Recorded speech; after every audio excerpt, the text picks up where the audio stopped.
उत्तराखंड की 100 खबरें।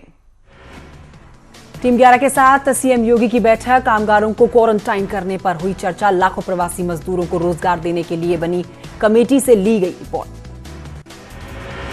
शाम 4 बजे वित्त मंत्री निर्मला सीतारमण की प्रेस कॉन्फ्रेंस। आर्थिक पैकेज की देंगी जानकारी। कल पीएम ने किया था 20 लाख करोड़ के आर्थिक पैकेज का ऐलान। यूपी में 16 लाख कर्मचारियों के 6 से ज्यादा भत्ते किए गए खत्म। वित्त विभाग की ओर से शासनादेश जारी। कोरोना संकट से निपटने के लिए भत्तों को किया गया खत्म। 18 मई से नए रंग रूप के साथ लॉकडाउन 4 होगा शुरू। छूट और नियमों को लेकर जल्द आएगी गाइडलाइंस। राष्ट्र के नाम संबोधन में पीएम मोदी ने दिए संकेत। पीएम मोदी ने 20 लाख करोड़ के विशेष आर्थिक पैकेज का ऐलान किया। कहा कि आर्थिक पैकेज से नया भारत बनेगा आत्मनिर्भर, उद्योगों को मिलेगी गति। सीएम योगी आदित्यनाथ ने प्रधानमंत्री नरेंद्र मोदी का आभार जताया। आर्थिक पैकेज के ऐलान पर धन्यवाद कहा। सीएम त्रिवेंद्र सिंह रावत ने भी आर्थिक पैकेज के लिए पीएम मोदी का आभार जताया। पैकेज से मजदूरों, किसानों, छोटे उद्योगों को मिलेगी बड़ी राहत। कहा हमें सीखना है कोरोना के साथ जीना। पीएम के संबोधन पर शाह का ट्वीट आया सामने। कहा कोरोना संकट में पीएम के नेतृत्व ने देश को दी एक नई दिशा। आत्मनिर्भर बनने के संकल्प से ही भारत का होगा विकास। बाबा रामदेव ने भी पीएम मोदी के संबोधन पर कहा कि स्वदेशी से ही आत्मनिर्भर बनेगा भारत। आर्थिक पैकेज के ऐलान के बाद शेयर बाजार में उछाल। करीब 950 की बढ़त के साथ ही 32,000 के ऊपर पहुंचा सेंसेक्स। प्रवासी मजदूरों को लेकर हाईकोर्ट सख्त। सरकार से 24 घंटे में मांगा गया जवाब। कोर्ट ने पूछा खाद्य सुरक्षा एक्ट 2013 और प्रवासी मजदूर एक्ट 1979 के तहत क्या उठाए गए कदम। देहरादून में उच्च शिक्षा मंत्री ने की बैठक। यूनिवर्सिटी से जुड़े हुए अधिकारी हुए शामिल। छुट्टियों और एग्जाम्स को लेकर चर्चा। स्टूडेंट और टीचर्स का रखा जाएगा ध्यान। पिथौरागढ़ में कांग्रेसी कार्यकर्ताओं ने क्वारंटीन का जिम्मा ग्राम सभाओं को देने पर जताया अपना विरोध। कहा ना तो ग्राम सभाएं व्यवस्था करने में सक्षम और ना ही ये कदम संवैधानिक। उत्तरकाशी के जनसंपर्क अधिकारी मनवीर सिंह चौहान का सराहनीय कदम। कोरोना वॉरियर्स को बांटे सैनिटाइजर्स, मास्क और पीपीई किट। प्राइवेट स्कूल्स और उनके ऊपर हाईकोर्ट की सख्ती। अभिभावकों को दबाव डालने पर हाईकोर्ट ने लगाई रोक। ऑनलाइन पढ़ाई वाले छात्रों से सिर्फ ली जाएगी ट्यूशन फीस। अभिभावकों की शिकायत पर लेंगे एक्शन। कोरोना महामारी के चलते यूपी में अधिकारियों के ट्रांसफर पर रोक। आईएएस, आईपीएस, पीसीएस, पीपीएस के ट्रांसफर पर अगले आदेश तक लगी रोक।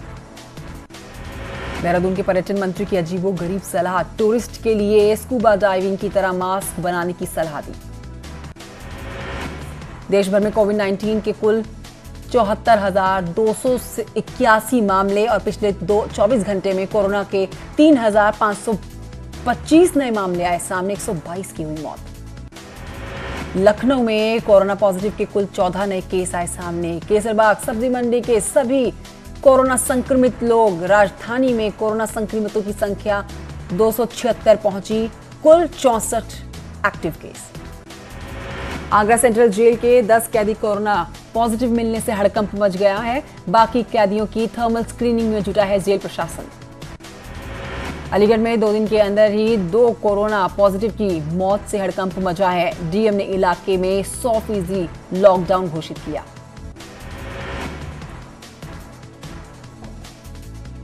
उत्तराखंड में कोरोना का एक और मामला आया सामने। गुरुग्राम से हल्द्वानी पहुंची युवती में मिला कोरोना संक्रमण। झांसी में कोरोना से हुई तीसरी मौत। 4 नए पॉजिटिव केस मिलने से हड़कंप मचा। जनपद में कोरोना पॉजिटिव की संख्या हुई 30।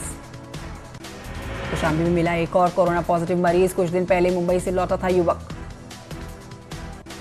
बिजनौर के चांदपुर में 2 और कोरोना पॉजिटिव मामले आए सामने। कोरोना संक्रमण में चिकित्सक के साले की पत्नी और पुत्र भी हैं पॉजिटिव। जालौन में 2 दिन के लिए सब्जी मंडी पूरी तरह से बंद कर दी गई है। 3 थोक सब्जी विक्रेताओं के कोरोना पॉजिटिव मिलने के बाद फैसला लिया गया। मेरठ में कोरोना के मरीजों का आंकड़ा 262 तक पहुंचा। कोरोना से मरने वालों की संख्या हुई 14।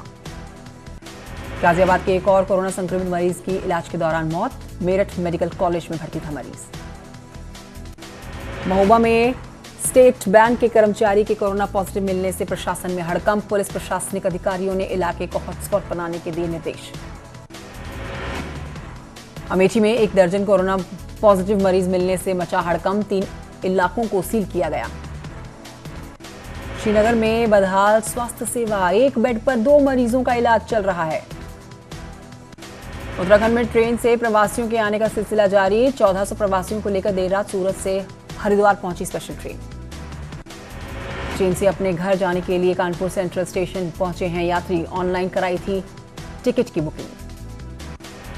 लखनऊ से पहली श्रमिक एक्सप्रेस रवाना, 1200 श्रमिकों को लेकर छत्तीसगढ़ के लिए निकली। लॉकडाउन में फंसे हुए 54 यात्री ट्रेन से लौटे अपने घर, स्टेशन पर हुई थर्मल स्क्रीनिंग। चंदौली में ट्रेन चलने से फिर से गुलजार हुआ स्टेशन, सभी यात्रियों की हुई थर्मल स्क्रीनिंग।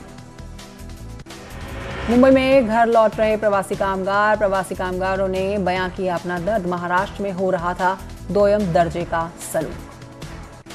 हवाई सेवा को लेकर सूत्रों के हवाले से बड़ी खबर, 15 या फिर 17 से शुरू हो सकती हैं घरेलू उड़ानें। जौनपुर में पुलिस चौकी के अंदर टिकटॉक वीडियो बनवाने वाले दारोगा लाइन हाजिर किए गए। एक लड़की ने सपना चौधरी के गाने पर डांस किया था।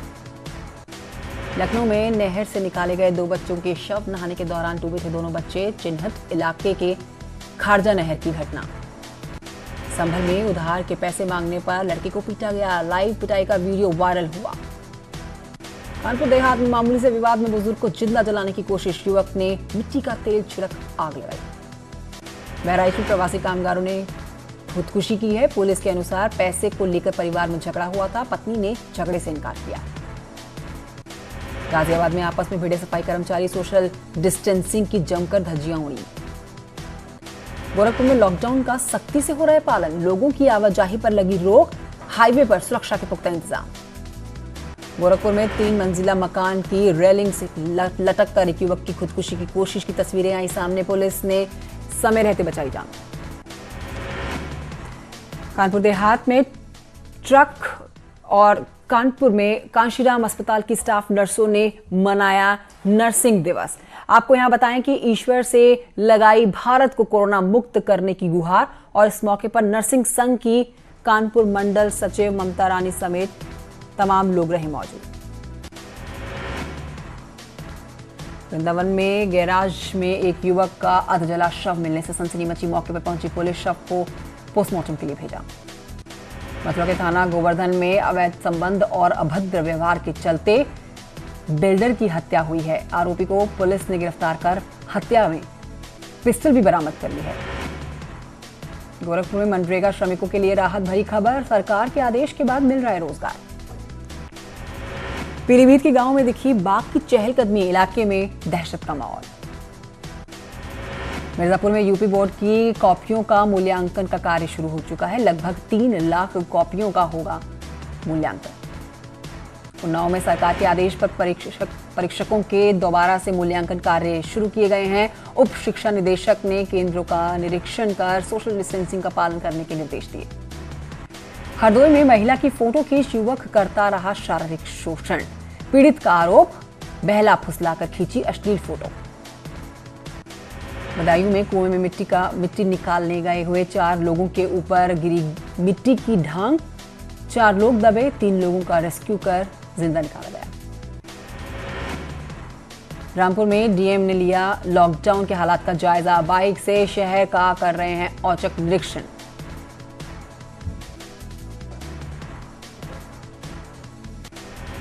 संभल में पुलिस और बदमाशों के बीच में मुठभेड़, गोली लगने से बदमाश और एक सिपाही हुआ घायल। रामनगर के क्वारंटाइन सेंटर में हंगामा, रोहतक से आए 2 प्रवासियों ने शराब के नशे में पथराव किया। पुणे से हरिद्वार पहुंची श्रमिक स्पेशल ट्रेन, करीब 1400 प्रवासियों को लेकर पहुंची ट्रेन, सभी का स्वास्थ्य परीक्षण कर घर भेजा जा रहा है। पिथौरागढ़ में रैंडम सैंपल लेने की तैयारी में प्रशासन, बाहर से आ रहे लोगों का सैंपल लिया जाएगा। टिहरी में न्यूज 18 की खबर का बड़ा असर, एंट्री पॉइंट पर बाहर से आने वालों की स्क्रीनिंग, विभाग ने तैनात किए कर्मचारी। नैनीताल में न्यूज 18 की खबर का बड़ा असर, गांव लौट रहे प्रवासियों के लिए स्कूल और पंचायत घर बनाए गए, क्वारंटाइन सेंटर में दिखी अव्यवस्था। चंपावत में न्यूज 18 की खबर का बड़ा असर हुआ है, गांव के लिए सड़क बना रहे नवीन की डीएम ने न सिर्फ तारीफ की बल्कि हर संभव मदद देने की बात कही। राज्य में लॉकडाउन में बड़े सुसाइड के केस। 23 अप्रैल से 11 मई तक 25 लोगों ने किया सुसाइड। अकेलेपन और सोशल डिस्टेंसिंग के चलते सुसाइड किया। ऋषिकेश में डोईवाला चीनी मिल कर्मचारियों की वापसी हुई। 170 कर्मचारियों की हुई है घर वापसी। मेडिकल चेकअप के बाद 3 बसों से रवाना। हरिद्वार के वन विभाग में पकड़ा गया गुलदार। खानपुर रेंज के औरंगाबाद गांव से पकड़ा गया गुलदार काफी समय से इलाके में चहलकदमी कर रहा था। ऋषिकेश पुलिस ने बैरिकेड्स लगाकर सीमा को सील कर दिया है। बेवजह घूमने वालों की कार्रवाई होगी। केवल पास धारकों को एंट्री मिलेगी। एटा में लॉकडाउन में अनोखी शादी देखने को मिली है। सोशल डिस्टेंसिंग का पालन हुआ। दोनों पक्षों से 5-5 लोग ही शामिल हुए। आगरा में बंद पड़ी मोमोज के स्टॉल में सांप दिखने से हड़कंप मच गया। वाइल्ड लाइफ की टीम ने सांप को पकड़कर जंगल में छोड़ा। बलरामपुर में तेंदुए के हमले से 9 लोग हुए घायल। मौके पर पहुंची वन विभाग की टीम। तेंदुए को पकड़ने की कोशिश लगातार जारी। अयोध्या में हनुमानगढ़ी का प्रांगण श्रद्धालु विहीन आया नजर। लॉकडाउन के चलते पसरा सन्नाटा। प्रवासियों की बढ़ती हुई संख्या को लेकर बॉर्डर इलाकों में बढ़ाई गई सख्ती। सीमाओं पर चेकिंग हो रही है। पास चेक करने के बाद एंट्री की जा रही है। जंगलों में लगी आग को रोकने के लिए वन विभाग ने बनाया बॉलीवुड का प्लान। जागरूकता फैलाने के लिए फिल्मी डायलॉग्स का सहारा लिया। सहारनपुर कोतवाली देवबंद क्षेत्र के गांव में महाराजा प्रताप की जयंती के अवसर पर आतिशबाजी कर लॉकडाउन का उल्लंघन किया गया, जिसमें 25 लोगों के खिलाफ मुकदमा भी दर्ज किया गया। हमीरपुर पहुंचा दिल्ली और हरियाणा से आए श्रमिकों का जत्था। इसमें महिलाएं और बच्चे भी शामिल। बता दें कि लॉकडाउन के चलते सभी लोग अपने घर पैदल ही जाने को तैयार। हाथरस में आरपीएफ की टीम ने 17 प्रवासी श्रमिकों को पकड़ा है। सभी श्रमिक रेलवे ट्रैक पर पैदल यात्रा कर रहे थे और सभी को आगरा रोड स्थित दून पब्लिक स्कूल में क्वारंटाइन किया गया। बहराइच के महसी विधानसभा में प्रवासी मजदूरों को लेकर जिला प्रशासन की लापरवाही आई सामने। बीजेपी विधायक सुरेश्वर सिंह ने मौके पर पहुंची सिटी मजिस्ट्रेट को जमकर लताड़ा। पंजाब में फंसे यूपी के प्रवासी कामगारों का वीडियो हुआ वायरल। सरकार से घर वापसी की लगाई गुहार। बताया जा रहा है कि ये लोग पीलीभीत के चंदौई इलाके के रहने वाले हैं। कन्नौज मामले से विवाद में 2 पक्ष आपस में भिड़ गए। पुलिस की मौजूदगी के बावजूद करते रहे हाथापाई। झगड़े का वीडियो हो चुका है वायरल। फिरोजाबाद जनपद के कांच उद्योग के लिए राहत भरी खबर सामने आई है। बंद उद्योगों को सशर्त चालू किया जाएगा। शामली में असामाजिक तत्वों ने हनुमान मूर्ति का खंडन किया है। इसको खंडित किया। ग्रामीणों का आरोप, कहा कि तार को हनुमान जी के गले में डालकर फांसी लगाने की कोशिश की गई। गोरखपुर में ईंट से कूटकर एक युवक की हत्या हो गई है। खजनी पुलिस ने खेत से बरामद की है इस युवक की लाश। मृतक के शव को कब्जे में लेकर जांच में पुलिस जुट चुकी है। ललितपुर में एक व्यक्ति की संदिग्ध परिस्थिति में मौत होने से हड़कंप मच गया है। स्वास्थ्य विभाग ने मृतक का सैंपल कोरोना जांच के लिए भेजा है। हमीरपुर में कुल्हाड़ी से गर्दन काटकर एक वृद्ध किसान की हत्या कर दी गई है। मौके पर पहुंची पुलिस ने कुल्हाड़ी बरामद कर जांच शुरू करी। पीलीभीत के गांव में चहलकदमी करते हुए दिखा बाघ। वन विभाग नहीं ले रहा सुध। बांदा में भाजपा के कार्यकर्ताओं का सराहनीय कदम देखा गया। मरीजों के उपचार के लिए उपलब्ध करा रहे हैं दवाइयां। उन्नाव में आइसोलेशन वार्ड में भर्ती युवक की मौत। कोरोना संदिग्ध की देर रात मौत होने के बाद जिला प्रशासन में हड़कंप मचा। 9 तारीख को मुंबई से ही लौटकर वापस आया था युवक। औरैया में मानसिक रूप से परेशान एक युवक ने तालाब में लगाकर छलांग। परिजनों ने बाहर उसको निकाल लिया है। जान उसकी बचा ली है। घर पहुंचते ही युवक ने दोबारा से धारदार हथियार से अपनी गर्दन काटने का प्रयास भी किया। फरीदाबाद में सोशल डिस्टेंसिंग की जमकर धज्जियां उड़ी हैं। सड़क पर लोगों की उमड़ी भीड़ देखी गई। बाजार में खरीदारी के लिए लोगों का मेला लगा। आगरा में क्रिकेट खेलने को लेकर हुआ विवाद, जिसमें 2 पक्ष आपस में भिड़ते हुए नजर आए। एक पक्ष ने हवाई फायर तक कर डाला। वीडियो सोशल मीडिया पर वायरल। और फतेहपुर में तेज रफ्तार टैंकर ने ऑटो रिक्शा को मारी टक्कर। ऑटो रिक्शा सवार मां बेटी की मौके पर मौत। 3 लोग मामूली रूप से घायल। मुंबई से ऑटो पर जौनपुर के लिए निकला था परिवार। तूफानी अंदाज में 100 खबरें आप देख रहे थे। छोटे से ब्रेक लिए रुकना होगा, जल्द लौट रहे हैं।